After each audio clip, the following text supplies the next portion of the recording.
Those of you joining us from Lukwongan territories or anywhere close to that, I bid you good morning as well. I know we have a good contingent from Alberta as well and different parts of Western Canada. So a very good morning to all of you and to others who are joining us from anywhere close to Anishinaabe territories, from anywhere around Toronto or other parts of Quebec, Ontario, or any other part of Canada you may be joining us from.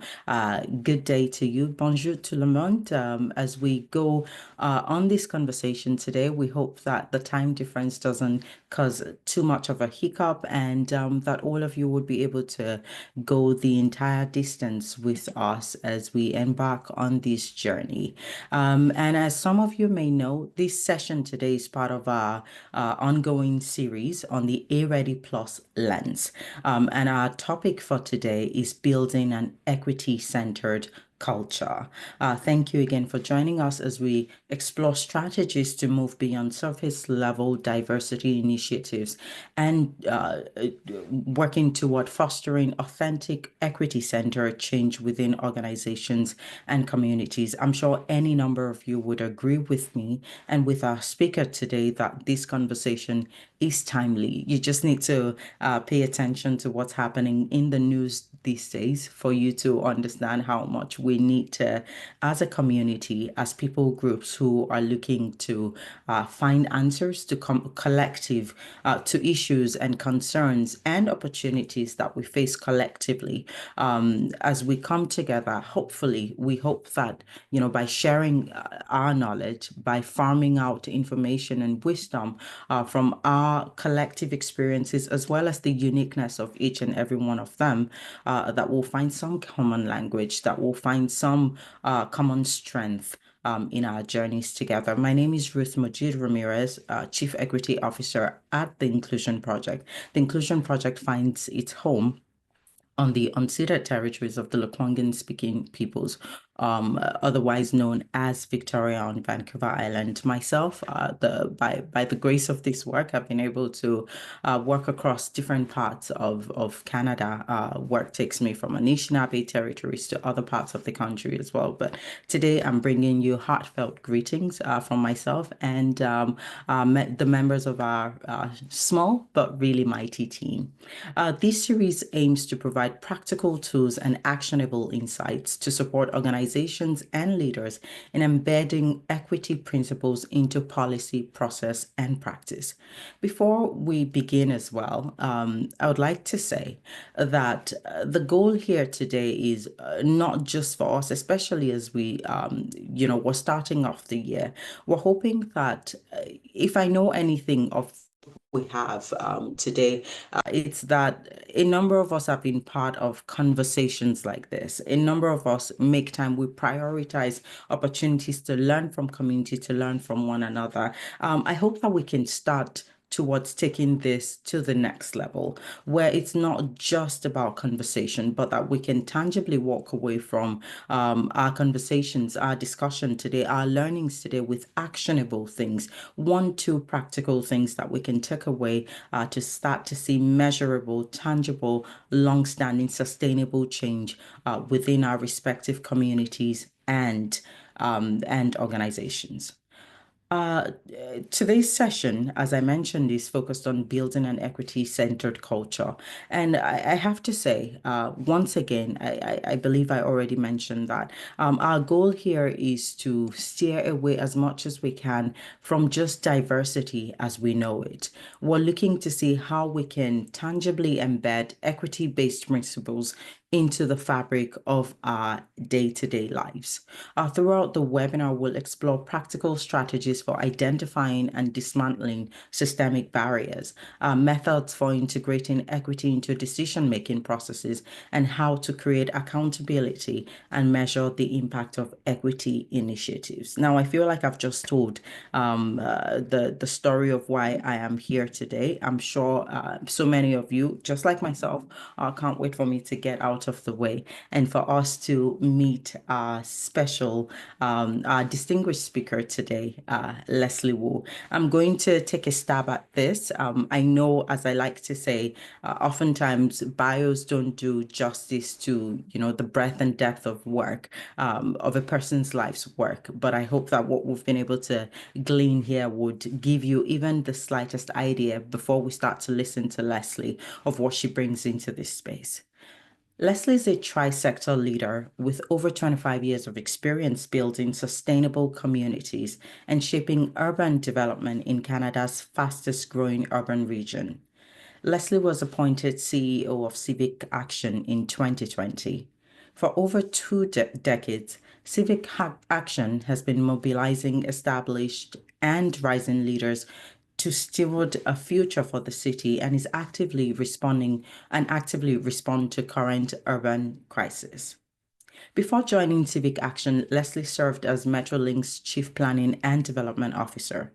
An experienced planner, architect, and community activator, she's a 2023 Top 25 Canadian Immigrant Awardee and named one of Canada's top 100 most powerful women in 2017, a 2019 Toronto Power Woman by BizNow, Spacing Toronto's Transit Changemaker in 2016, and Canada's Women Infrastructure Network's inaugural 2015 Outstanding Leader. We could go on and on and on, but I would bring it home and say Leslie uses her voice and platform. She builds cities to amplify and celebrate other women city builders. Leslie, thank you so much for taking the time to be with us today, and a very happy new year to you.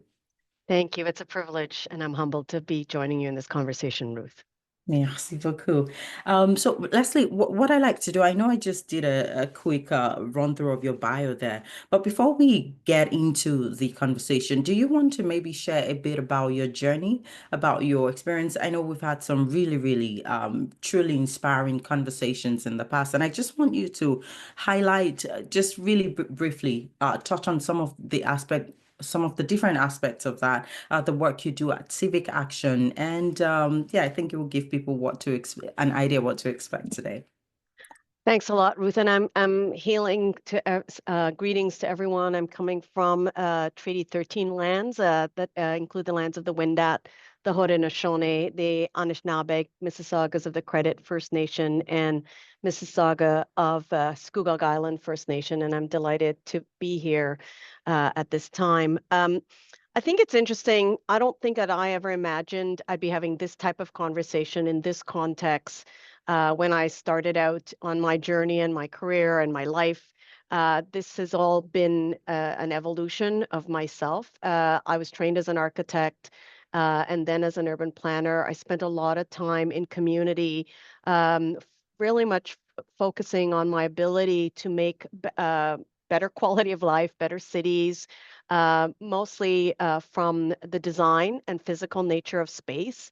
And over the years, I found that, in fact, one of the big barriers to change and innovation in cities was the inability to understand how to incorporate diverse voices and views and lived experience into systems that are really designed from a colonial standpoint and fairly hierarchical and very patriarchal. And that observation really led to me uh, um, expanding and trying to better understand my own place in this space, my own lived experience. I was born and raised in Trinidad. I came to this country as an international student. We can talk about that some more. And found my way in different, and being successful in my career, not because of only what I did, but what those who were able to help me along the way. And the fact that I did not come to this country with a built-in family network. I was able to actually accomplish, and that journey has been something that I want to share and pay forward and help others understand. And that's why, to a certain degree, the role I took on at Civic Action was really a pivot from most of my career, because it really was around, okay, what more can I contribute? How can I pay back more? How can I share my lived experience so that others can sort of find an easier path forward, Mm-hmm. because there's so much wealth of talent and understanding in this country and in this city region that I'm in, that I felt we have not ever been really optimizing the full potential of this urban region. And so that's sort of a kind of short version of the journey and why I do the work I do at Civic Action. We are very focused on rising leaders and their ability to be civically engaged and equipped to be civically engaged, because it's not a technical exercise, it's a Mm-hmm. human relationship exercise. Mm-hmm. And the ability to now intersect my real interest and desire on urban issues with leadership. This role has really been a godsend for me in many respects to kind of bring those Mm-hmm. things together, and Mm-hmm. so that has been really all where I am focused my energy now. As some of you may or may not know, we're in the midst of a housing affordability crisis, and that is one of the urban issues that we are very much taken by right now. Mm-hmm. Oh, that's wonderful, Leslie. I thought that was going to be a powerful way for us to get this conversation started, and you proved it all right. Thank you so much for that truly inspiring introduction into who you are and what has led you to the work, the incredible leadership that you bring to the work that you do today. Now, we've been throwing this phrase around equity-centered culture. How would you describe that? How have you seen it play out within your organization, and what are some tangible steps for people who are just at the very beginning phases of building toward that culture? So, Ruth, I'm a declared policy wonk, and many organizations, whether it's public, private, or not for profit, when faced with the question of how are you addressing issues of equity or diversity or inclusion, start with policy. We need to have the right policy, and then we figure out how do we implement it. I would say uh, we've over rotated on the importance of setting in place these policies and not as much focused on behavior. Mm, And at Civic Action, I think what we try to bridge is between policy, which and how it translates those words about the objectives, the outcomes that you want to accomplish, and what does it translate in how we behave. So in our organization, we it's a very iterative exercise, and as we think about our goal to be equity centered. And we have to recognize that every individual in any organization are at different stages of their journey. And so we have, in our case, we have ongoing for our staff and our team, just educational sessions and understanding and learning. Because what we find is that if we quickly go from, okay, we have this policy, okay, everybody now translate that into your work. A lot of people just sit there and go, I'm not sure how I change what I do. I'm not sure how to mhm, take it forward. And so it's the support that we give each other in this it is a collaborative, equity centeredness is a collaborative effort where we have to be mhm, aware about where everybody is coming from, in order to understand how we can understand each other better, in order for us to kind of have the equivalent of the opportunity for everyone to to have equal opportunity mhm, to flourish in any organization. And so I think there is a degree of patience that is required when saying you set a goal of being equity centered. Look around us. Where are the examples of where this is happening? There aren't that many. mm, And part of it is, are we measuring the right things? And I know we'll get to talk about metrics, but it's how we behave with each other, how we treat each other, and how we ask ourselves and the organization, how can we do better for each other, and whether that is within your organization or outside of it. And so we take I call it a far more organic approach to this, not what I would call regimented. And maybe that's why today we see this pushback as much, because I think there's so much emphasis, or has been so much emphasis on the brand of mm, DEI, mm, that it's now become a marker, and there's been a reaction to that, and I'm less transfixed by the bucket of DI and more concerned about how we're building more humane relationships Right. and how we're exhibiting behaviors that are more generous to each other. And so Mm-hmm. that's the principles that we have been taking with our organization. And when you think that way, let me just give an example. So we ask everyone in our organization, like you, we're a small but mighty organization. I think it's more difficult when you have a large organization, Mm-hmm. but we ask everyone to take the Indigenous Canada course to learn more about our history and better understanding. And that course is a 12 module course over a certain period of time. But what we do is after every module, we do it in cohorts because people are coming and people are going. We have a discussion session about each of the uh, of the um, of the modules and the learnings, and we ask an individual staff member to lead the conversation there. And so then it's more than me sitting and listening and learning. It's me trying to understand and hear from others' points of view how they're interpreting what they're learning.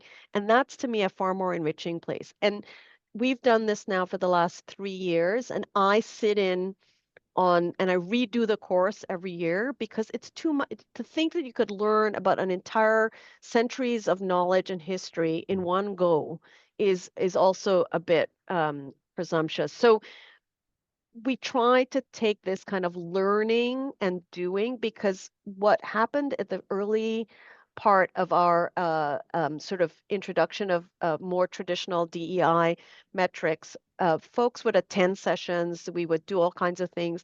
And then when you'd ask the question, okay, how do I translate into my day-to-day work?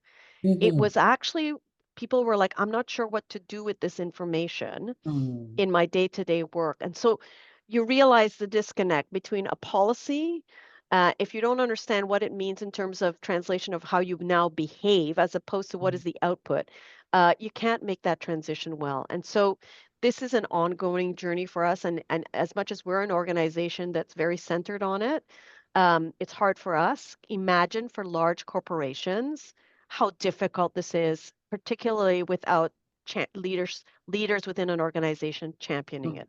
Mm-hmm. Mm-hmm. Sorry, that was Absolutely. a very long answer. No, no, you did go into a number of places there, and one of them is where I wanted to take this around the role of leadership in sustaining these kinds of efforts. So the way you've described the work that happens in your organization and the strength that you highlighted there with the size of it, where it's easy to sit around a table and go, what have you learned? How can we, tangibly now, whether for big organizations, community-facing organizations, or larger ones, what role do leaders play in sustaining these kinds of efforts? And I should add on to that, how Yeah, do they hold themselves and their teams accountable for meaningful progress? I would say so.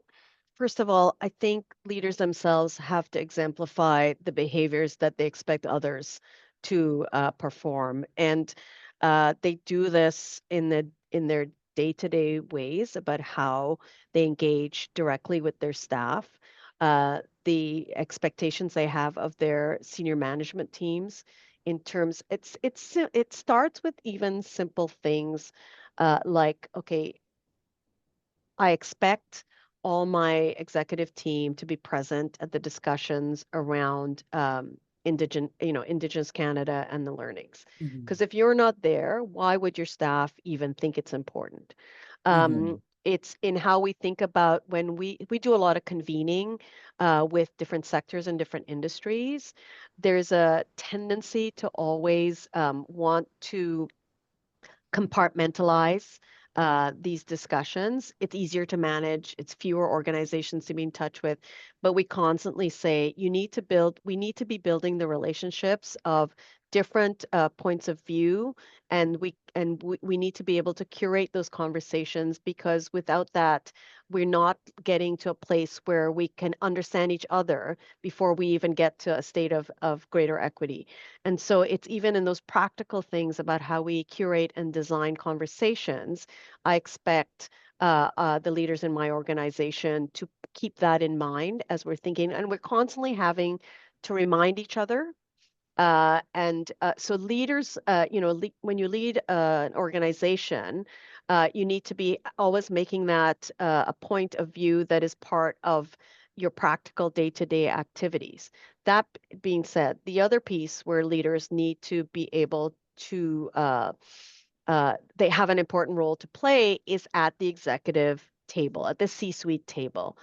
If Mm, you're uncomfortable in setting out a reason why, or if you observe that things are not decisions are being made that are not inclusive or are not recognizing that there may be a difference of opinion or a different way of approaching it, if you're not able to actually make the case and lean into the conversation, you're forfeiting to a certain degree your leadership role. You're as a member of an executive team, and I think this is the place where the leadership of an organization, the collective leadership, your executive management plays, it's very, very important because if you've got a series of, I was going to say yes folks, but is that usually yes men because there's not that many women around these tables? Um, mm, you're mm, not going to be effective at understanding how to sort of go through this journey. And mm, in my experiences in before this role at that table, it, it is it is a very valuable role, though a very uncomfortable role, to be reminding folks in a effective, firm, but not necessarily aggressive, not, I shouldn't say aggressive, but angry way, that mm, this is where we need to get to. This is the journey we're on. We need to all recognize it and to being persistent about it. Because that's the other thing. It can be very frustrating as a leader within an executive table that you're the only voice, or you're constantly repeating yourself. The danger when are in that place of power is getting mad about it. mm, That anger is not energy you want to spend. It has never proven useful to me in any way. If anything, it works in the opposite direction. So I'm always trying to navigate a way through. I use the word firm, clear, and mhm, convicted, but not mad and angry. mhm, mhm. And you Some touch people on will disagree with that point of view. I think there's a lot to be angry about. I'm not denying that. There's a lot that we can be angry about. I'm Mhm, not a revolutionary. I'm not a break down the barricades. I'm a negotiator. I'd mm. rather negotiate my way through an issue than try to barrel my way. But that's me.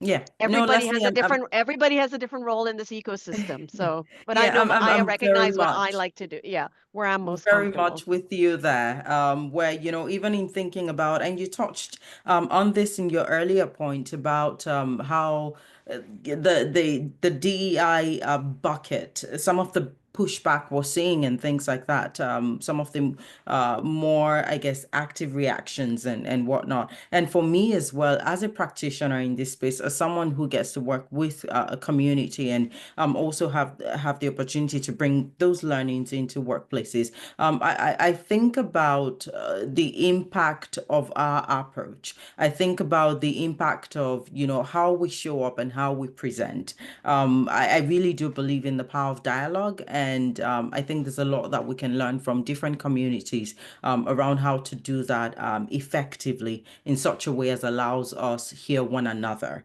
and not reinforce certain stereotypes or tropes that exist about different groups. Now, you already touched on this, but I'm wondering if you can, expatiate a little further on this around some of the more common barriers that we see within organization. This could come in the form of pushback, and if so, what kinds of pushback can we highlight around, attempting to do this work? So, can't remember the 10 stages of the AA. The first step one is denial, Mm-hmm. right? And I've witnessed it where organizations are deny that there is an issue within the organization, and therefore and someone just asked in the chat about, the anti-DEI shift in the US. How is it showing? How is it going to show up? Or what are we expecting? I think denial is an easy out for a lot of Mm, organizations to say we don't need this.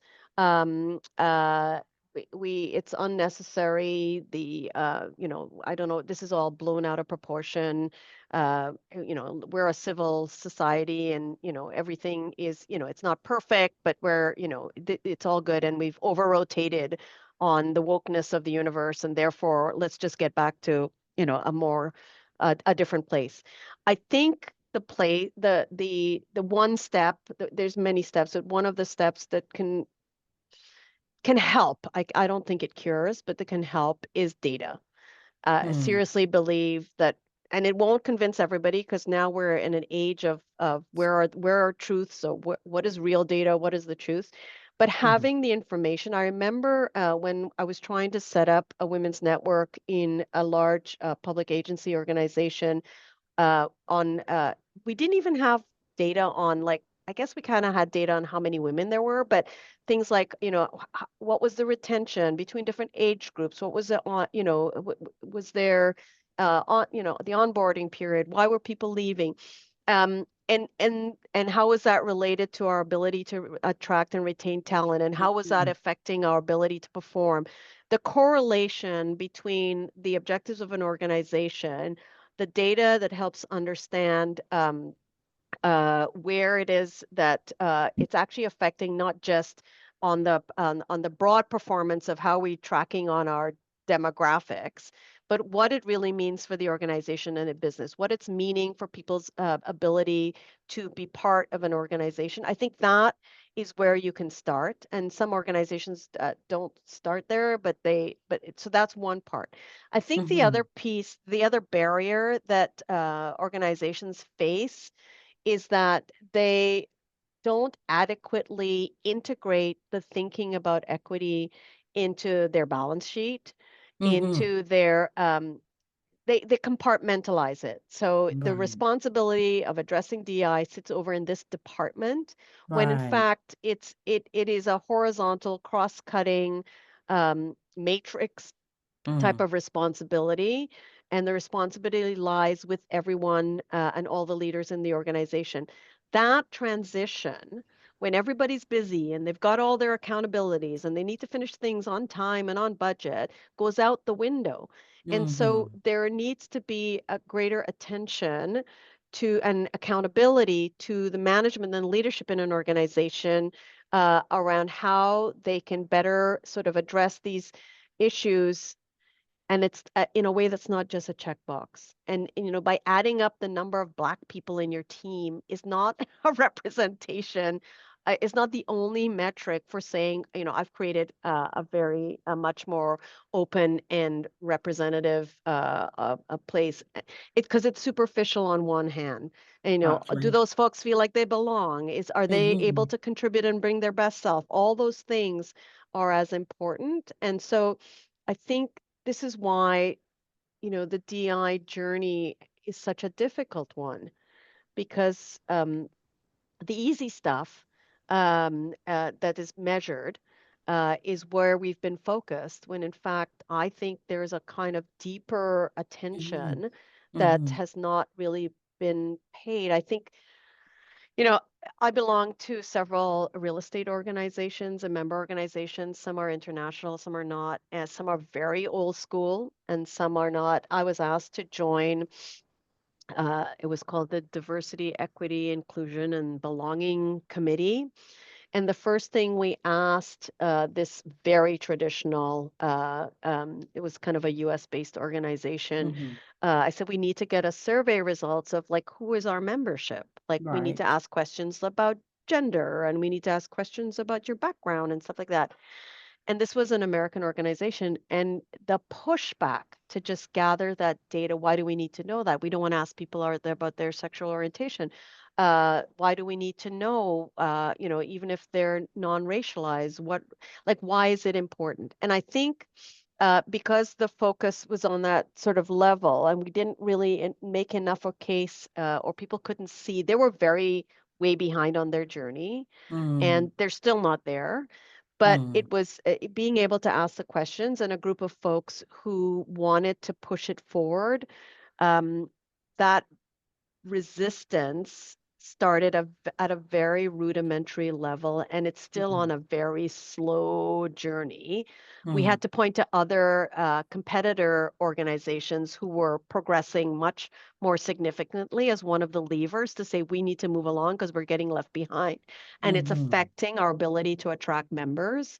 mm. Those are the kind of things you're going to have to kind of push in order To to move navigate. forward. It's gotta have more reasons than just the DEI traditional metrics. And it sounds like what we're needing to do with the shifts that we're seeing these days is it's almost the need to justify or even re-justify the almost making the business case for why this adds value.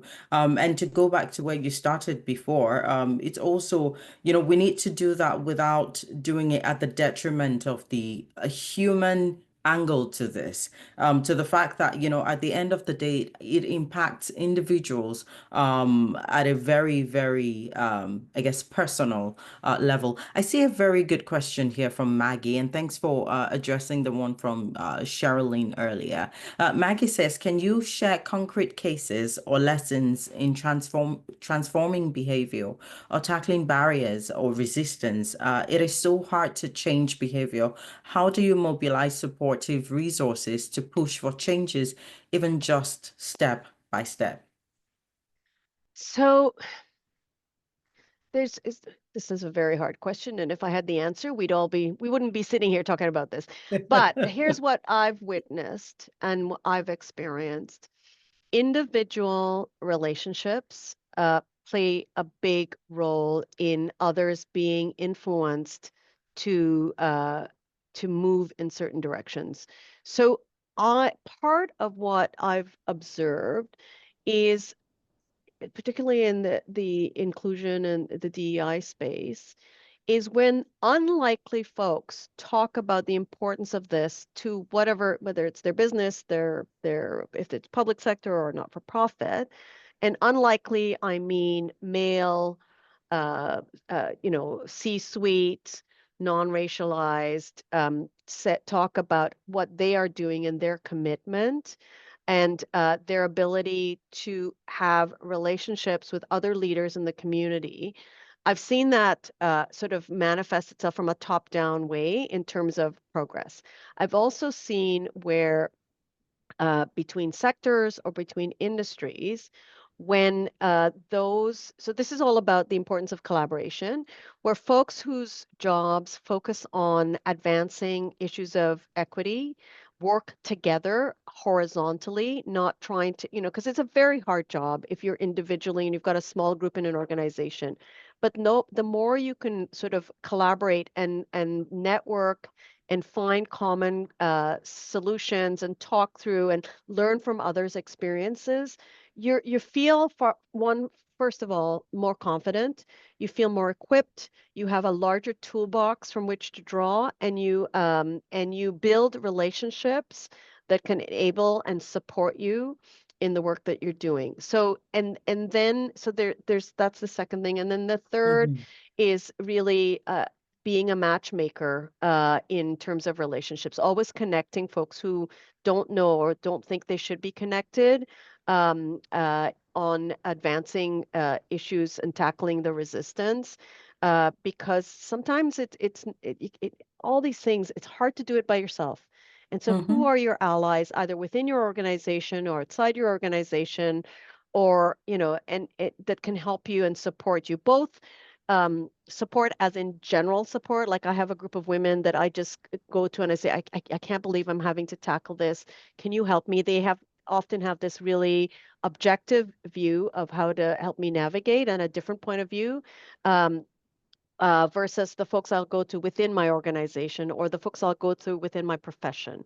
And always relying on those relationships to help you navigate through these difficult times. I don't know if that helps, Maggie, in your question, but um, that's what I've experienced.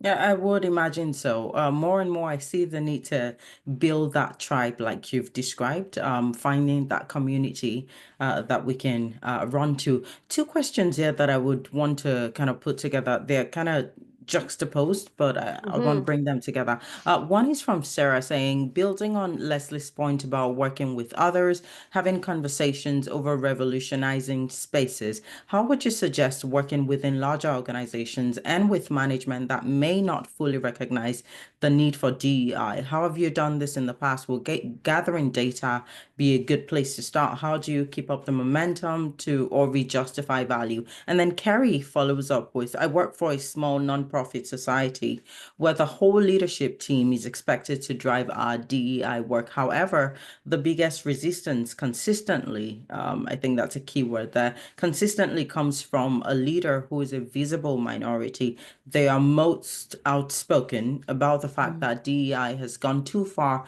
and that woke culture is ridiculous. How do we handle this? Wow. Okay, so let me start with large organizations. I think, in my experience, you need to figure out who are the champions within the organization that are of the same mindset and values as yourself. And you need to create a little bit of a cabal within the organization Mhm. to share. And then you find ways to integrate these objectives, goals, in as much as possible into every large organization has corporate KPIs. They have a strategic plan. They have metrics by which they define success and trying to find ways, whether it's at the C-suite or where, all the ways in between, and starting, small and growing. How can we ensure that in the dashboard of reporting on success for the organization, this is seen as a metric? And I would say, as we sit here in 2025, I would find different ways to talk about DEI. I think we've got a Mm, brand problem, and mm, I think we have to find different language to talk about what we're doing. And this is not a new thing. Good ideas come in many different shapes and forms, and what we're talking about, what we need, can be described in different ways. So it's almost, I don't want to call it by stealth, but I think. So that's one and so that's one step. And then I think you need to, within the organization, find projects or sub-projects or initiatives that can pilot the benefits of this type of approach to the work. And you want to find ways to showcase it, whether you are internally showcasing or external validation of that work, that gives it a heightened credibility. Those are ways to weave those together. So those are a couple ways. And when I was at Metrolinx, I think those are kind of some of the things that I tried to introduce and try to not only rely on what we had internally, but to have other voices speak about the work in positive ways, mhm, or the mhm, individuals who are championing this in positive ways. It's good. It's a mhm. win-win for anyone.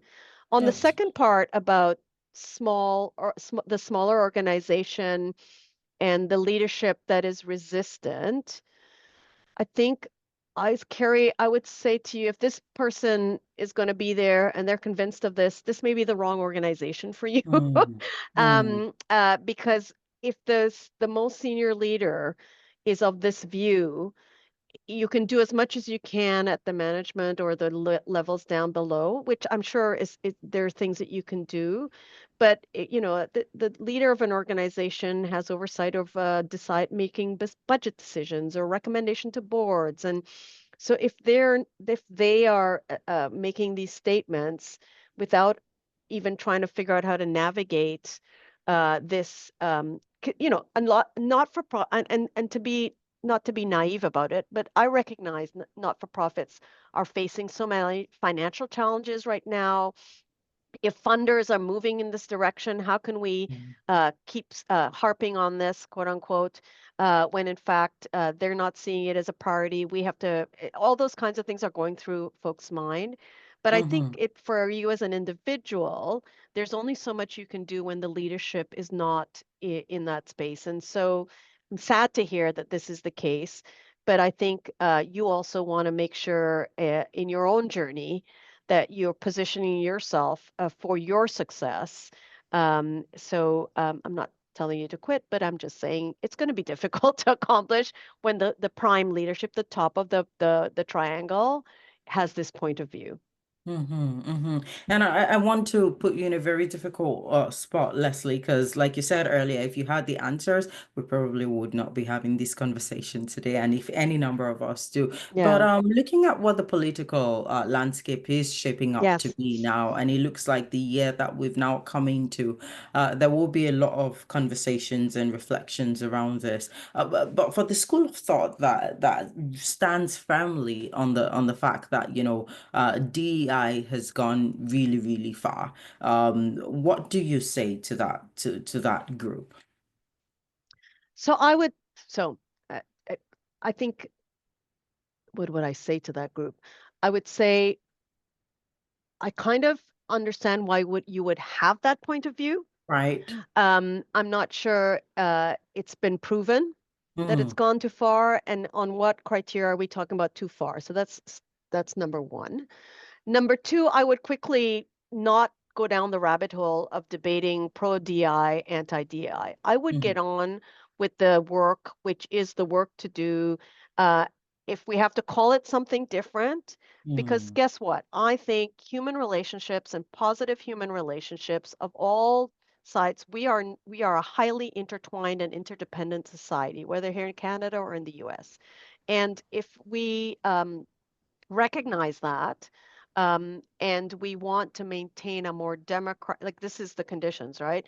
Not mm, everybody who seems wants to maintain a highly democratic sort of society, but if that, because I believe that's what we should stick with. I'm not pro um, authoritarianism or anything like that. So I think if I focus on that about engagement, the ability of everyone, and a respect for difference of opinion, and we behave in that way, and we try to build relationships and bridges and listen to not only those who are like ourselves, but those who are different.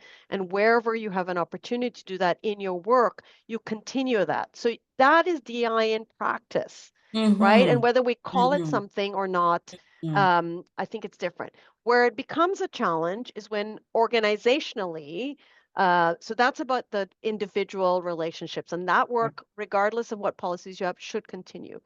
I think where it becomes more challenging is in large organizations when you're trying to do some of this work that's not quote unquote budgeted, and mm, it takes effort. It doesn't happen by itself organically. Trying to understand how to advance that within an organization. At this point, I'm thinking, like I said before, are there champions still with the organization that will, even despite this, and even in absence of a defined policy, want to work through this, and that you can quietly do that? Are there organizations that we should partner with? So if we don't want to take responsibility directly in our organization, who should we be partnering, offering programming and opportunities to our employees to participate? It could be optional, it's not required. Like the more, I think we're in a very odd space of trying to ensure that the conviction about the importance of everyone having a chance to have their say or be respected is at risk. And so if we take it everything down to those fundamentals, then we would worry about that more than the fact that, someone just decided the whole DEI office is going to be dissolved and we don't need it mm, anymore, which is what we're mm, seeing. mm, So I think it's a very difficult time to navigate. I mean, the counterpoint, Ruth, is I'm sure there are those who want to take on a more revolutionary approach, but mm, I'm trying to figure out, I'm always trying to figure out, is this crisis, where is the opportunity the crisis is creating? mm, Like, is mm, there a silver lining to this disaster, if we mm, want to call it that? And does it mean that we need to do a regroup? How we listening? Who is in the? I just say we're in a state of discombobulation where mm. clearly what has come before will not serve us going forward. Right. So, what is it that we need to transform and change in order that we keep our horizon is still the same? This desire for a Mm-hmm. more equitable, democratic society Mm-hmm. remains for those of us for whom it remains. Are the tools we're using not the right ones? Are the individuals who are at the table not the right ones? It forces us to re-examine a Mhm. different way forward. And not everything that we did at the time was wrong, but clear it's not working in some Right. places. And so rather than sort of ask to go backwards, which some people might say that's the way what we should be at, we should go back to where we were in 2021. I'm more of the view is to kind of take a more analytical view about, okay, if that didn't work, what is going to work in 25, 26, 27? I Because agree. without a doubt, there are people, people like myself or yourself, we still exist, we still believe in it. I don't believe that I'm the only one. I'm sure there's parts of society. So for those people those parts of society, how can we continue in this way? And how many more people that are in that sort of edge space, Hmm. you know, is this a marketing exercise, Ruth? I don't know. It's part of me has been asking myself this question, how much of this is yeah. Yeah, I think undeniably it's a crucial reflection point across the board. One of the things that we, as the journey gets tougher, because we have seen that, we have experienced that ourselves. One of the things on the days when it feels like maybe just throw in the towel, we like to remind ourselves as a team, as it gets tougher, why did we start this? What's our what's guiding this work for us? Why is this important? And the more we hear stories of people whose lives, whose professional trajectories, whose ability to connect and be part of community, the more we hear those stories. So when you talk about data, I'm mindful that that data could be both quantitative and it could be, focused on lived experience and the qualitative experiences of people as well. That so far has been the guiding point. And for those who say all of the work is done, as a society or as people groups, we've made some progress, and so that means nothing else exists outside of that. I think across the board there is need for some critical reflection for us to be sure that we're not just throwing everything out, both the progress and the harm that's been done in this space and the potential to do even more good as we go. But as we looking at the time, start to wind this down, I think we'll be remiss if we talked about all of this without talking about how to make it more tangible, as I mentioned at the beginning, because even for people who still have the opportunity to lead this work in their respective organizations, what we can find is how often the work around building equity and focused on building the right culture within organizations can be quite abstract sometimes. Are there some specific tools or metrics that come to mind that you've seen to be the most effective for tracking and evaluating the success of equity-focused efforts? So I think there's a number there's different ways and some is quantitative as we said and some is qualitative.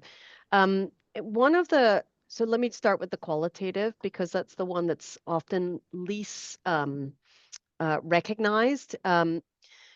Recently, and I haven't finished reading this book. As you all know, we're in a housing crisis, and I was reading Gregor Krage's book, Our Crumbling Foundation, and he's a journalist. And what's fascinating about the publication, he gives these stories of people's lived experience with in their in unaffordable situations, and it's Hmm. documented in a way that you read it and you understand what the experience is like and Hmm. how inequitable it is and the conditions that people find themselves in. So I think we need to start collecting these stories, putting them in a place, whether and it varies. This is a housing issue, but in healthcare and so forth. So that's one. I think there is research. Kofi Hope, a couple of years ago, did some research with the Wellesley Institute on community preferences on public health and quality of life. And the reason he did it is because all the data that was collected on this issue was collected institutionally or in the private sector. And no one had gone door to door to actually tabulate and collect data on, particularly from underserved communities, about what their preferences were. So there was a delivery of services, but nobody ever went out and asked, well, what is it you actually need? That kind of data enables you to make greater and more equitable policy decisions. So Right. that's another example. The more quantitative things, I mean, everybody's more familiar with we should be tracking the demographics, we should be tracking people's ability to move through an organization, learning and development opportunities, educational opportunities for an organization.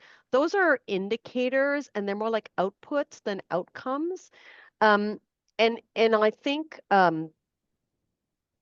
belonging, let me just go with belonging for a minute, and even inclusion is such an individual experience, and it's so variable. Um, it's when we try to aggregate that data, I'm always suspicious about what it actually means, other than I tracked it. And this is the checkbox issue. It is a checkbox exercise because we don't actually glean from it what it means, which is why the qualitative data to me is more revealing in an organization. So even surveys kind of give you some insight, snapshots. So I guess what I'm leaning towards is if organizations are trying to better understand how to engage and how to make more real and less abstract the issues of equity, collecting the stories of your employees, and then what I would say is, trying to, are there threads about the experience that within the organization we can actually put together and say, well, if we did this particular activity informed by these experiences in the organization, that would improve both not only the experience for folks in the organization, it would actually improve our productivity, it would assist in our outcomes. That is not an approach that many people take, but probably should be taking on this particular way of thinking about data and metrics. And it's Mhm. often we start in a different place. We start from the more quantitative, and then we Right. sort of tack on more qualitative. Imagine starting from the more qualitative data, doing the Mhm. critical analysis of that, and then extrapolating policies and actions that could come out of that. I Mhm. think we could see probably more practical outcomes too. Absolutely, absolutely. Leslie, thank you so much. This has been time really, really well spent listening to you. I try to prepare everyone about what we'll be gleaning today. It was much, much more than what even myself had prepared for. Thank you so much for sharing of your time, of the wealth of wisdom as well. And thank you to everyone who contributed in the chat with your questions, with your reflections. I saw some quotes there as well. Just my heart is full of gratitude and yeah, thank you so much, Leslie. Thank you for the opportunity. I'm humbled to have been here. Thank you. Awesome. And to everyone, I see we may be losing one or two people at the begin at this very end. I forgot to mention at the beginning this webinar series, talking about organizations that are still very much committed to this work. This webinar series was is proudly supported and sponsored by Coast Capital. Their partnership with us has really been meaningful in being able to bring this at no charge whatsoever to community to continue to curate conversations like this. And as we wrap this up, I'm just gonna do some quick announcement here. Just a quick save the date, and if everyone can see my screen, you should see something to do with our upcoming event, Dismantling Hate. It's a International Human Rights Day event. Can everyone see my screen? Leslie, can you see my Yes. screen? Yep. Awesome. Yep.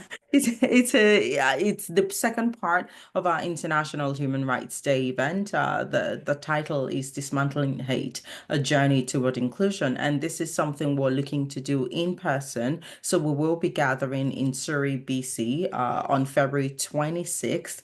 Before then, we'll be having another webinar focused on around the theme of Black history and all of that in a couple of weeks. So please look out for that information. We'll be sharing on social media will be sharing via our newsletter channels as well. Thank you all again very much for being here, and special, deep, heartfelt gratitude to you, Leslie, for spending time with us today.